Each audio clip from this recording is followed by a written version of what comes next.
And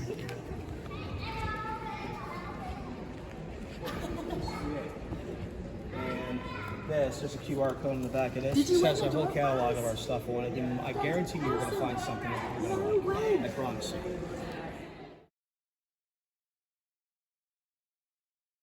Homeschooling and, trying to address what a lot of writers have been calling the crisis of boys and men's reading. We're going to talk a little bit about that today, but what we're really going to talk about is the role that we want to play in upsetting that apple cart and maybe starting to get things back on track a little bit.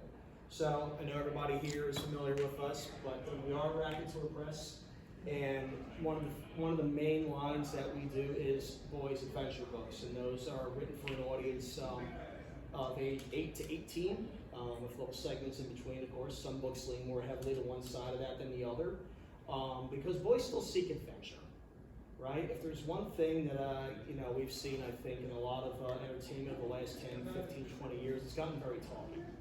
There's a time and place for talking. There's also a time and place for doing it. We're leaning more towards a time and place for doing it. So next slide. All right, just real quick. Reviving spirit of adventure, building boys who read, think, and lead. So the Fox Club Adventure Club is a logo that you'll see on Rack Press books that are in this particular angle. So look for that. We are working on splitting that out into something for the 0 to age 7 crew, which would be the focus of like giant counting robots here. And then specifically nailing in that 8 to 17 demographic. And then of course the standard Rack Press books, for grown-ups and kids of all ages. And maybe not quite, but you know what I mean. So, next slide. I just said a bunch of this. So, I don't think I have to explain some of these terms to everybody. What may be new to some of y'all is the historical adventure. We've got Jacob Sharp here, the author of our first historical adventure book, A Boy Against the Boxers, based on real history and intertwines real life events, real life people, and into I almost call it a secret history. It's sort of how the Boxer Rebellion really went down in Peking, China, and the roles that the international alliance, really the last alliance before World War I happens, of the Western and Central European powers and even Imperial Japan, before we know things take a very dark turn during the 1910s and further. So, but what you're going to see with us is our core promises that match everything else we do at RAC.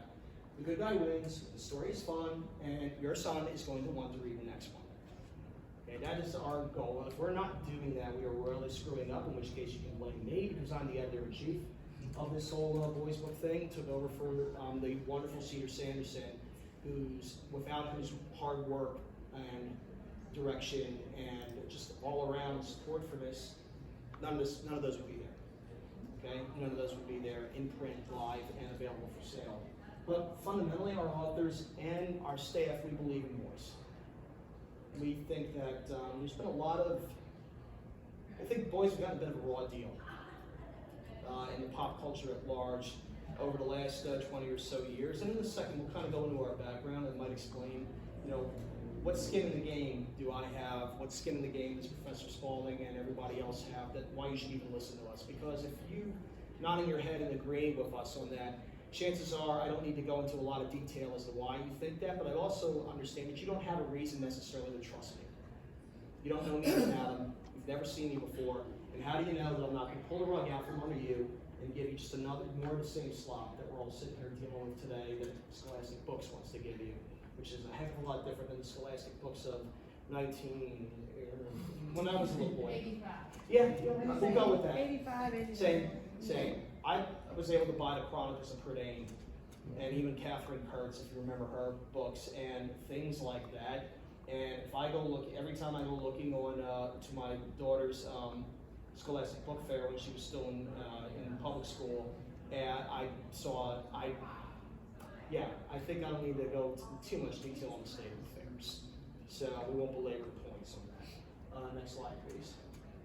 All right, so that's a somewhat better looking version of me on the left hand there. I'm Air Force Colonel retired, Christopher DiNote. I'm a graduate of the Air Force Academy class of 1999. I retired from the Air Force Career Intelligence Officer back in February of 2025.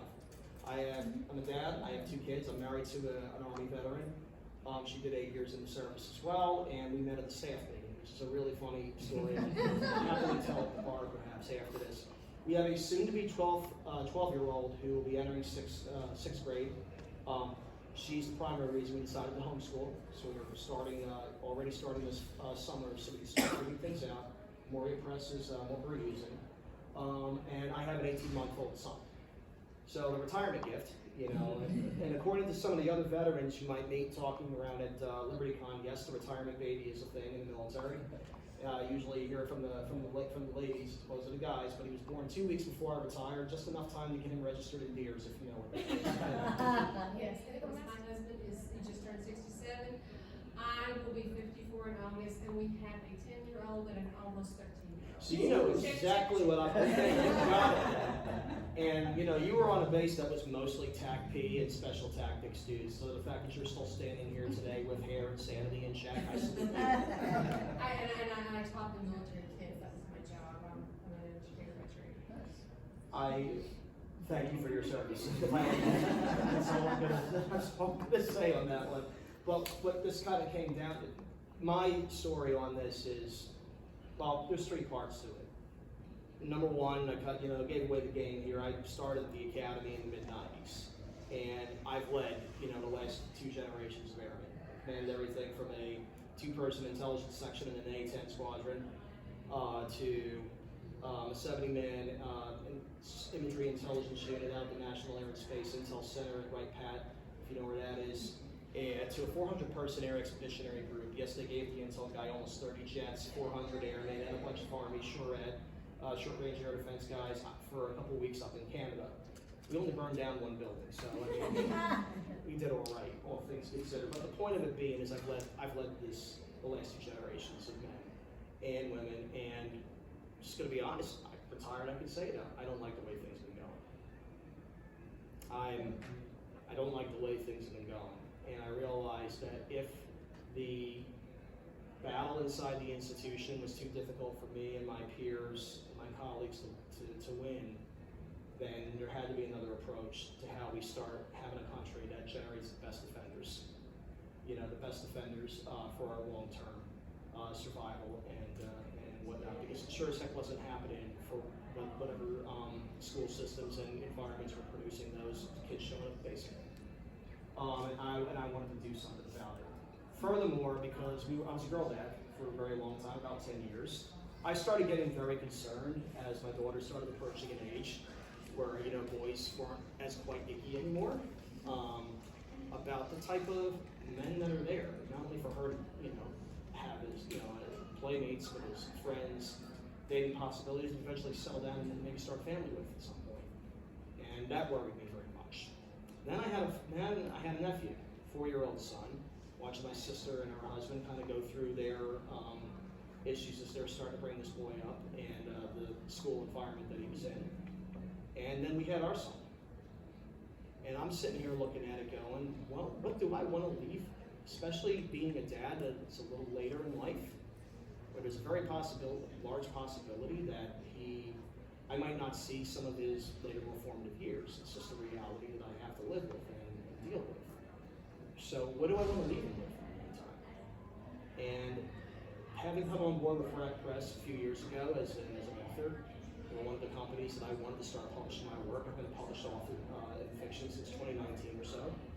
And Rack Press, who stood up in 2022, was a company that I ID'd right away as somebody I wanted to work with, so started submitting them fictional work. I've edited a few books now for them as well. But when we started up the boys fiction line, that sort of spoke to me as this is where we began to fight that battle. And that's me. I'll let Janet here kind of give her story as well before we move on. I have taught at MFL University in higher ed for 25 years now. I have 4 children. My 2 sons are 22. My son Brendan is at Fort Bragg right now. My other son is at Drexel in their engineering program. He graduates next June. And I had them in Catholic school all the way through, but I did supplement everything they did because I believe that reading is reinforcement. I teach English literature and English composition to the freshmen at my university, and I've seen a decline in reading skills and in writing skills. So one of the things that helps boost writing is reading. You become more facile with the word, you become much more literate the more you read, and it's practice makes perfect skill. The more you read, the better you get at it, the faster you get at it, the more you read, and it's an endless circle. The more vocabulary you have to call upon, that is not four-letter words. My academic background is in history, and what struck me too across all this time, what really started worrying with me with the subordinates that I was leading as I advanced in rank was how, frankly, how historically ignorant they were.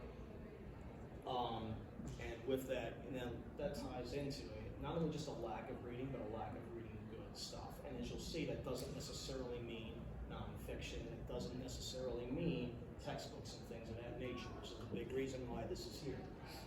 Next slide, let's any questions. Right. I've kind of talked about this already. The data is real. In fact, one of the studies that I was actually really astounding, depending whatever source you want to read, the data seems to be incontrovertible. Boys are reading less, and that's following them through into adulthood. Men are disengaged readers. We can go back and forth about the reasons for that. We can argue, which source might be a more accurate representation or might be a better understanding of the root cause, but the data seems to be pretty solid across the board. You can call this an editorial opinion, and you can say what passes for boys fiction today and what is not working, because it's not boys fiction. I think many of us in here know that what passes as young adult is neither written by young adults nor is it for young adults. And that's a matter of concern not only for me, but when I mentioned before, bait and switch, having the rug pulled out from under you, something that is presented one way, but it's really something else, whether it's in terms of values, belief systems, morality, things of that nature. And I think a lot of us have about had enough of that. What we do know is something that is, regardless of that, is boys, what do they respond to, especially when they're young. And I can already see the difference between, I have a 12-year-old girl and an 18-month-old son, and I can compare it the way they were when they were young. My daughter is probably a bit more adventurous than most, but there's a very clear difference already in what their preferences are, and the fact that things like my 18-month seems to think that knives are fun play toys, and that it has figured out to climb a ladder and do, already things of that nature. So we've now got magnetic locks on everything. So far he hasn't figured that out. He's trying. But the point is action, agency, honor, consequence, and camaraderie. Right? It's not Gilmore Girls. Okay? It's not Gilmore Girls. That doesn't get anybody, that doesn't get them jazzed. That doesn't get them motivated, and that doesn't get them wanting to read more. They want to see boys with good examples set for them who do things. Actions speak louder than words. Money talks, walks, talk the talk and walk the walk. I think that's what we want to see. So what's the father's dilemma? Right now, virtually every book that I've set aside for my son right now has been written prior to 1990, most before 1980.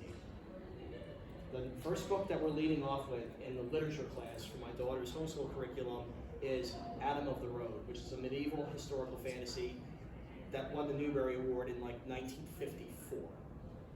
Now there is a dog in it, so I'm expecting the dog to die, but this is Newbery Award. I think we all remember that, right? Who had the read Red Phone Girls?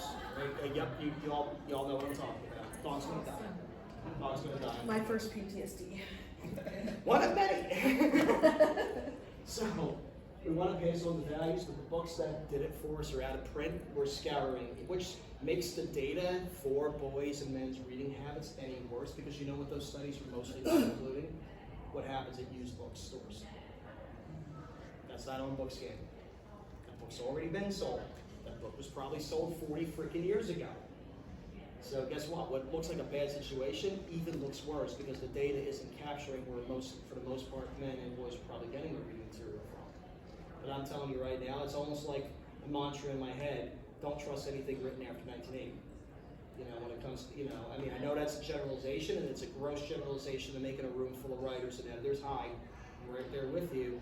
But let's face it, if you're a normie out there walking around, okay guys, we're not the normies, let's be honest, and homeschoolers, we're not the normies either yet, not yet, but we're getting there.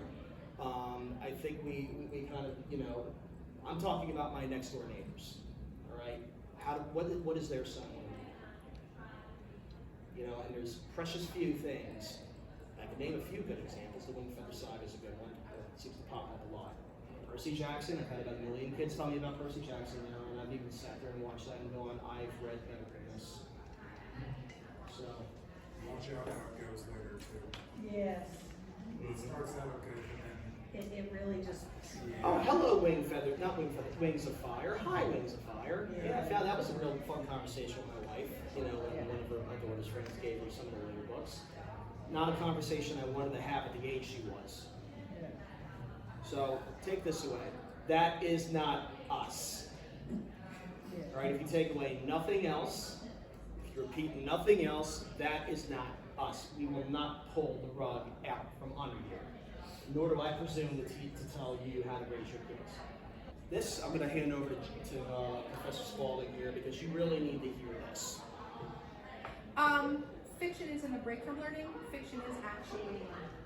Fiction is reinforcing how to think strategically and critically. It's reinforcing the lessons that you are trying to inculcate into your children in all of your curriculum, whether that's history, science, STEM, English, math, everything. Good fiction helps young men think through hard problems vicariously before they have to face them in real life. It helps them make good decisions, good virtuous decisions, okay?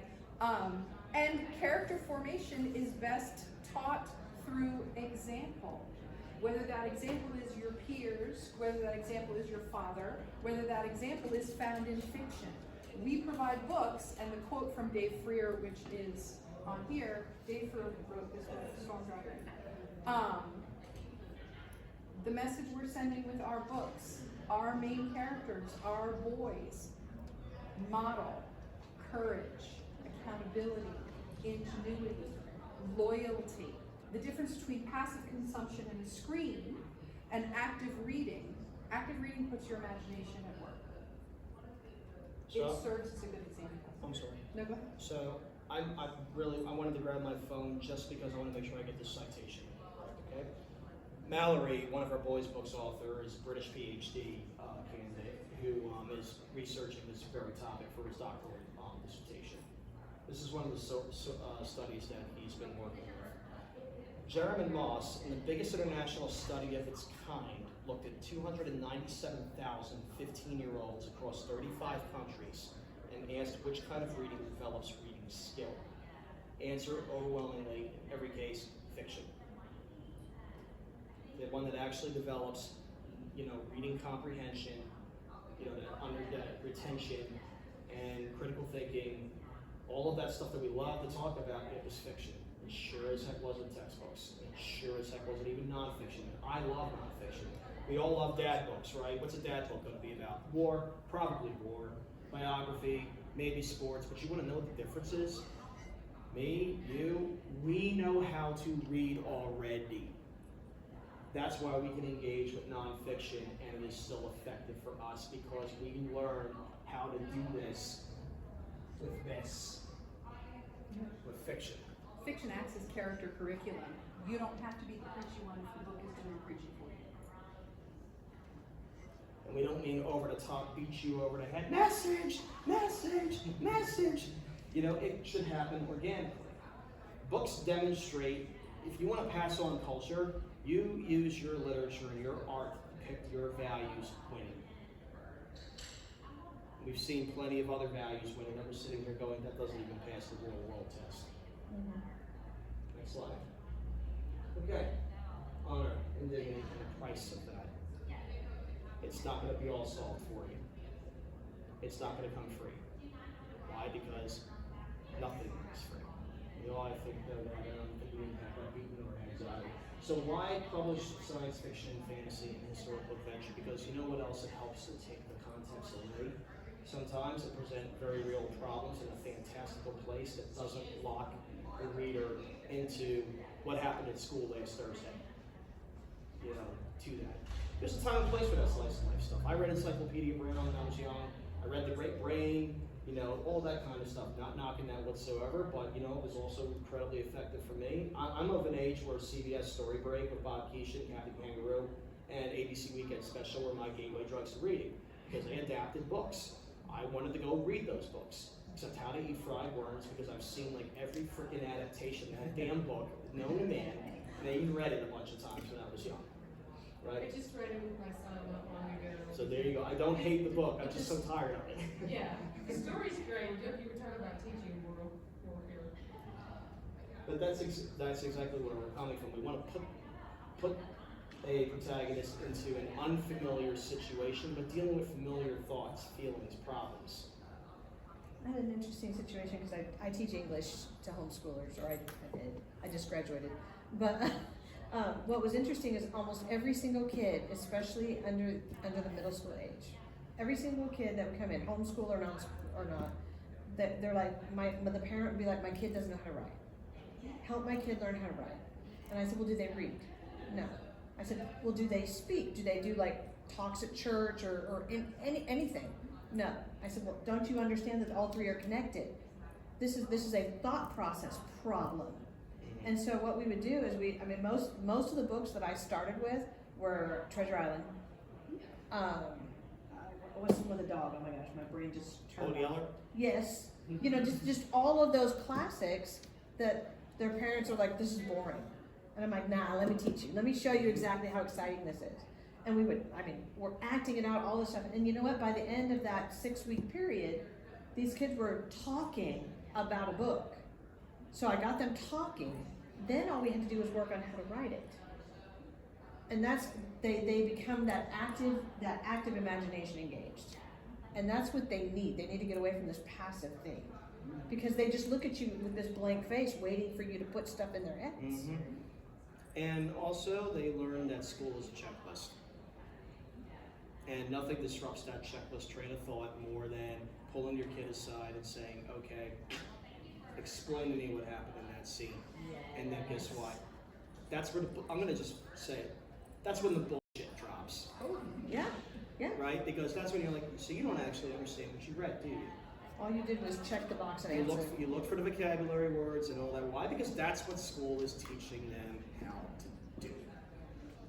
I think. And that is exactly, and that is number one reason why I am standing in front of you, today, is because it's like, nah, we all know how to cooperate and graduate. We know how to, I'm sure you've seen, Well, I wouldn't agree that everyone knows how to cooperate and graduate if you've been in public school recently. Yeah, okay. Well, again, I'm showing my age here. So All of our books also tie in, or Fossil Force ties in paleontology, it ties in history, it ties in STEM and science. And by the way, we are working on lesson plans. We are working on lesson plans that can be used in conjunction with to help teach those lessons. Boy Against the Boxers is very history laden. Meteor Men has to do with Civil War history. Again, STEM, exploration, archaeology, cooperation. And cryptography. And cryptography. Weird Map at Mr. Glow Skull is Cold War. Espionage. Very Goonies-like adventure, actually. Pulls kids right in and really is a lot of fun. So we're looking to create fiction and publish and promote fiction that will allow your sons to explore that adventure side and model the behavior and the virtues that we want to see in our young men. Because it sure as heck beats the pants off of your kid brings home a book and you are scrambling on the internet basically because you've been burned one time too many. Yeah. You're learning everything you can about the author, what else they published, what other parents are saying about it. You're essentially having to be a private investigator on every book that your kids bring home. And why? The reason why? Because that's what my neighbors are doing. That's what my engaged neighbors are doing. That's what the homeschool co-op parents are doing. And that's what the parents who suddenly became homeschoolers after COVID are doing. Always read the book before they. Yep. Do you really want your kid to be like Greg Heffley from Diary of a Wimpy Kid? No. No. I banned that book in the house finally. I got so sick of it. So, Alright, so boys actually to read. That's our tag. We've got Jacob here. Fred Phillips is also around. if you know want to talk to. So our authors are actually here. I'm going to shut up. I'm going to ask Jake to come on up and maybe give us a few words. And you know what? Give him questions because he wrote one of these things. This Well, I'm is gonna have to ask him, where do you hail from, because you and I share the same last name spelled without the E, so I'm just. Oh, okay, yeah, I'm from, Kentucky, so, yeah, we lost the E somewhere. Yeah. Yeah, so I don't have anything prepared for this, but A Boy Against Boxers is my entry to this line. This is the first historical fiction that we've done at Rack Press, although there are several more coming. So obviously, you know, the big goal is just to get boys reading again. The general adventure, the fantasy, the science fiction, that's all fantastic for that. I think, because I'm a history buff, it is also advantageous to have that line alongside it, and that's certainly something that we, as mentioned, plan on expanding. But that as an option, you know, being able to have not, the sort of recollection I always give is, you know, I loved history, but everybody doesn't love history, and it can be very susceptible to being dry, especially with, if you're using curriculums pre-established, and being able to, you know, focus on a niche historical event and put the kid in it, you can sort of trick them into learning something along the way. And you're also granted the opportunity to, you know, you're always going to get questions with a book like this, especially if you're looking at more obscure conflicts like the Boxer Rebellion was, so for the setting of this book, or with, you know, others that are forthcoming. It gives you the opportunity to answer the questions along the way. You know, hey, what were they doing there? Okay, well now that's an opening. I can go through that door and you know, teach this other thing. And so yeah, I think it's definitely advantageous. It would certainly be beneficial if you're trying to teach your child history, especially if they're reticent about learning it, or if they've been burned, you know, in public school, they're going through the same 5 events, multiple cycles until they graduate and go to college and get the same thing again, or they get taught some professor's thesis. So, whatever. But yeah, so I think it's an interesting addition. Again, we believe that there more will be coming, and with the addition of lessons plans, I think it's going to give you a good opportunity to get into historical subjects. In addition to just getting them interested in reading in the first place, as we've sort of done with the other elements of the line. And I'll note, Boy Against the Boxers is much more robust and a lot more fun to read than any of the Lauren Tarsh's I Survived list of books. But if you want something to sort of fix in your mind what it's reminiscent of, that's a good place to Yeah, start. it's a good place to start. Earlier. One of the books I grew up reading was The Long Portage by a guy named Herbert Best. Again, this is like a 1950s book where a kid finds himself in the French and Indian War and with Rogers Rangers and all this stuff, and it was fantastic. I loved it. And you know, being from where I'm from, that got me inspired to, you know, go down to like Massacre Station north of Nashville, and you know, go watch reenactments and things like that. And it just sort of lit the fire for me getting into history myself, and you know, sort of delving into the rabbit hole further. And so, but the problem with that is that book was written in 1950, and this sort of just ended. Like, I mean, you can, the best example of these books sort of just stop in the 50s, maybe the 70s if you're lucky. Obviously, there's a lot of historical fiction nowadays, but it's oriented towards adults. It's not oriented towards children. And so it's sort of like, to copy phrase, it's the gateway drug to get them into, okay, now I want to go down the rabbit hole and learn more about, especially if it's something that happened in my backyard. The next one we're working on is shortly, or you know, a short distance west of where I live.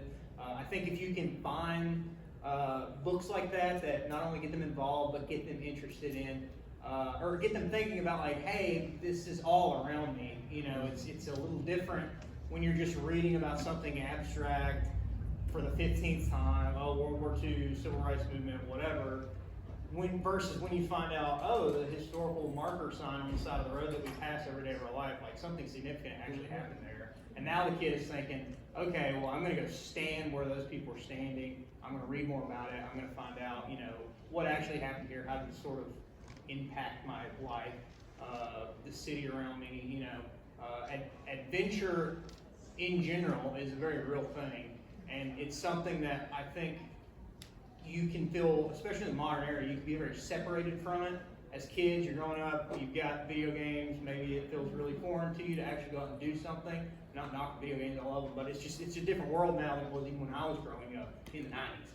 And so being able to realize that, like, hey, this stuff was happening and is happening everywhere around me, and being able to sort of put face to that and enjoy it along the way, and then sort of, light your own fire for that sort of research, I think is very important. And again, I think it's going to be, especially as it expands, it's going to be a great addition to the line. And if you're looking for educational material that's directly educational, as opposed to just trying to get into reading writ large, I think it's definitely something worth checking out.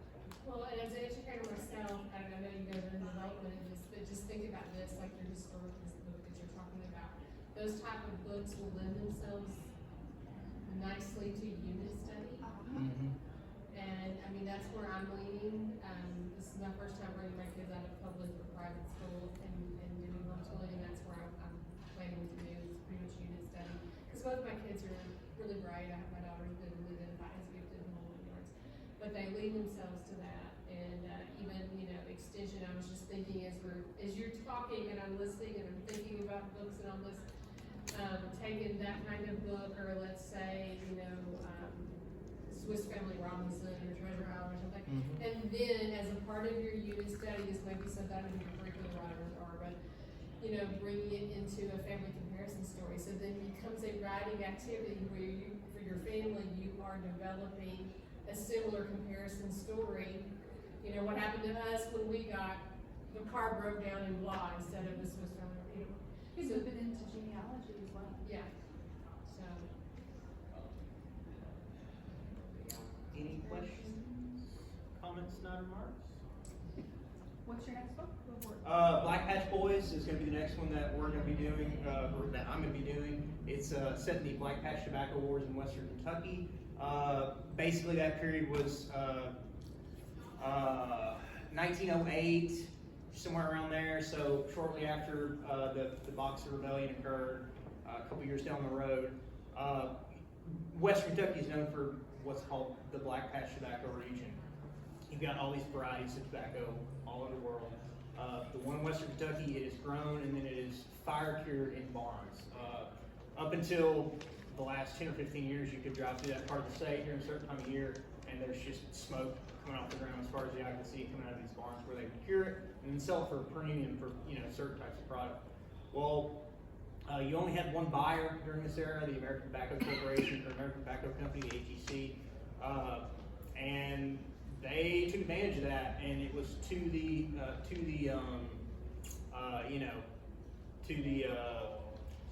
the farmers did not benefit from that. They were able to fix prices and things of that nature.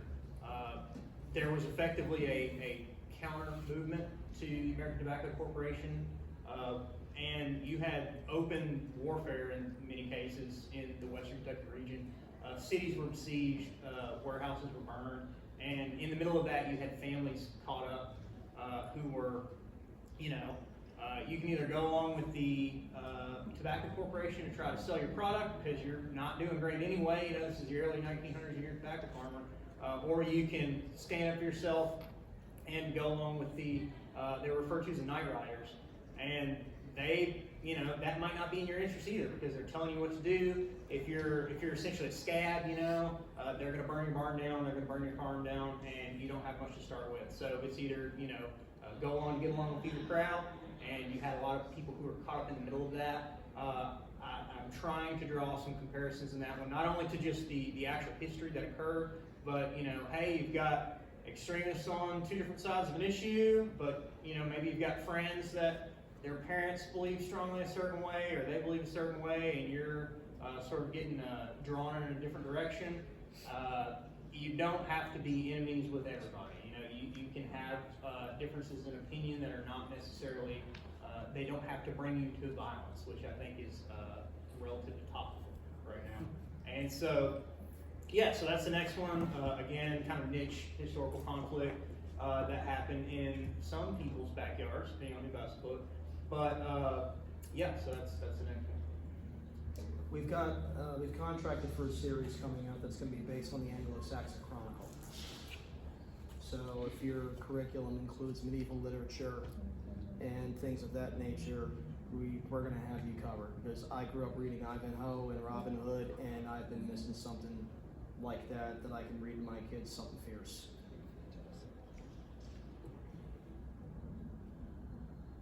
Thanks, Jim.